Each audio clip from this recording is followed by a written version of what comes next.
What is your full name? Joseph F. Weis, Jr. And your date and place of birth? I was born in Ross Township, Allegheny County in 1923. My father was a lawyer, and my mother was a homemaker. We had a big family, 9 children altogether, 2 of whom died in infancy. And we lived out in the country for a number of years. Then we moved to Perrysville Avenue in the city when I was about 6 years of age, so I could attend the city schools. I went to Annunciation Grade School, Perry High School, and then went on to Duquesne University. I had hoped to become a naval officer and go to Annapolis, but when I was 16, I found that my eyesight wasn't up to their standards, and so I switched to law at that point. My eyesight wasn't good for the Navy in peacetime, but was all right for the Army in wartime. You served under General Patton. Yes.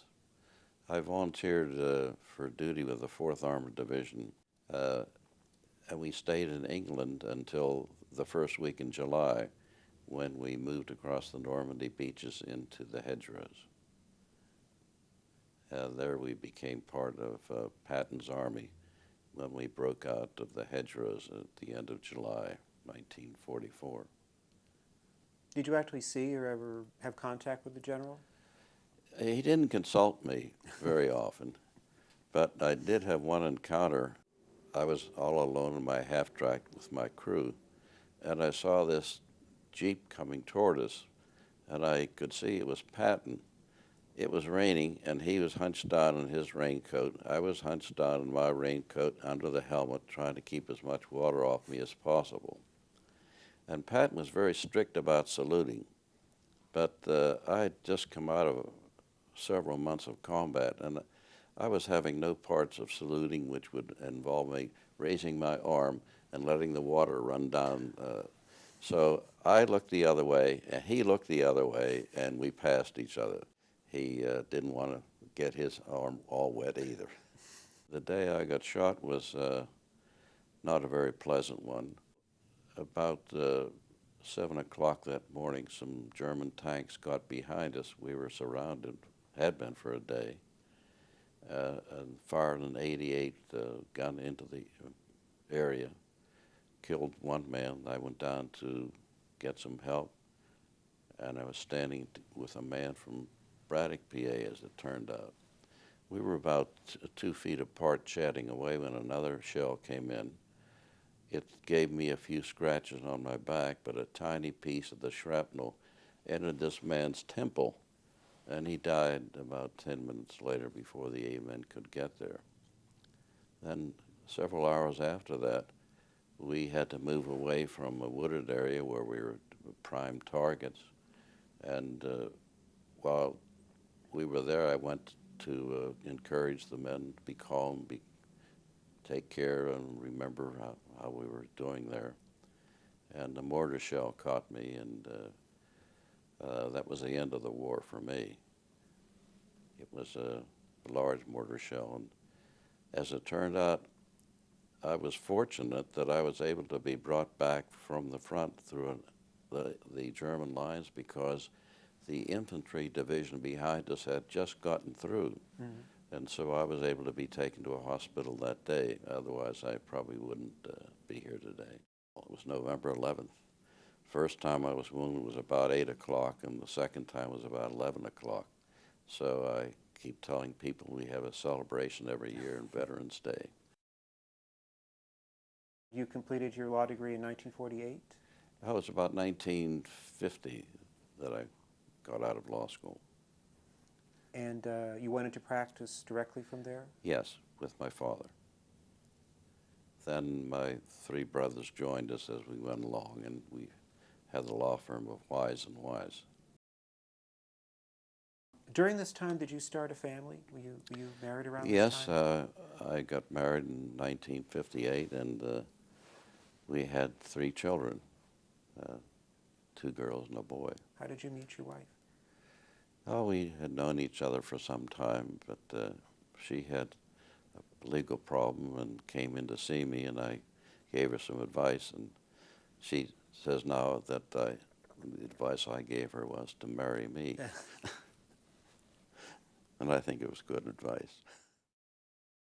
How did you become a common pleas judge? Well, I decided to run for the state court, and I was appointed by the governor for an interim term, and shortly after I started on my 10-year term, I got a call and asking if I would be interested in the federal district court. Well, of course I was, and started down here in 1970. Then in 1973, I was appointed to the Court of Appeals, and I've been there ever since. I suppose the philosophy I adopted was take each case as it is, and don't be swayed by any overarching ideal that it has to go this way or that way. Mm-hmm. Uh, Cases have their own individuality, and they should be treated that way. I think I followed the law as closely as I could, and sometimes you had to take a little expansive view of what the law was and intended to be in order to get to a just result. You were important initially in promoting the use of videotaping in court. Do you remember when and why you pursued that?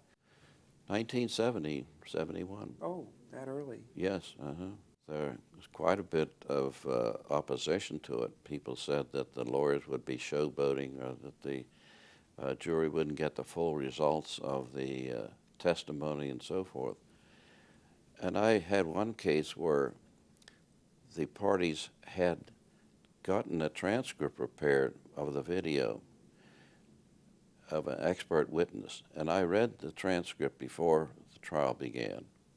And then during the trial, they showed the video. And I was amazed by the difference impression that I got from reading the transcript and seeing it in person. Answers that looked firm and definitive in the transcript turned out to be halting and temperate, not very firm at all.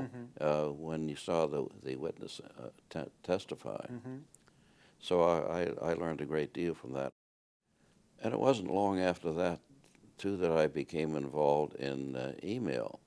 And we were the first court in the country, to my knowledge, that was using email.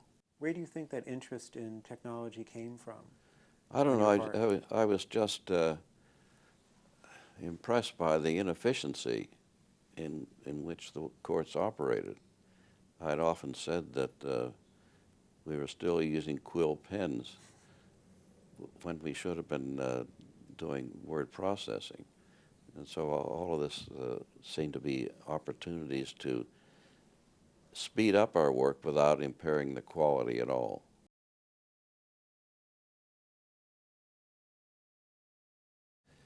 Well, the Chief Justice called me on the phone, I guess near the end of 1988, and said that Congress had set up the committee to study the federal court, and would I agree to chair it, and I was very happy to accept.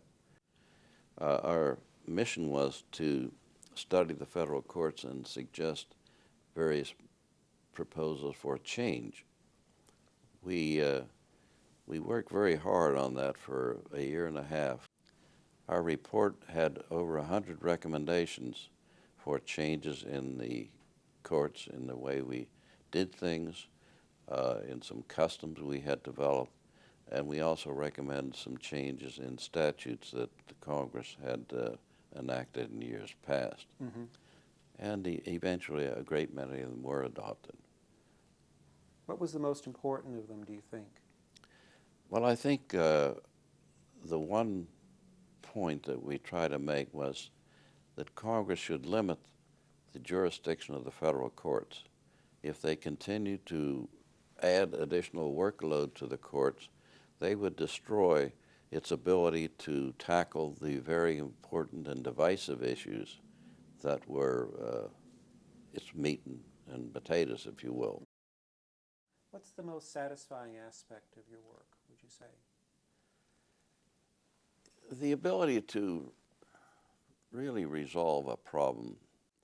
There's a finality that goes with adjudicating cases that is satisfactory. You feel that the job has been done. But I think I get more fun or more enjoyment out of a case where I can get into the human aspect of it. A case like that, you really feel that you've done something where a citizen is fighting the awesome power of government, and the only place they can get redress is in the court. So obviously to you, the law isn't just an intellectual exercise. No, no, not at all.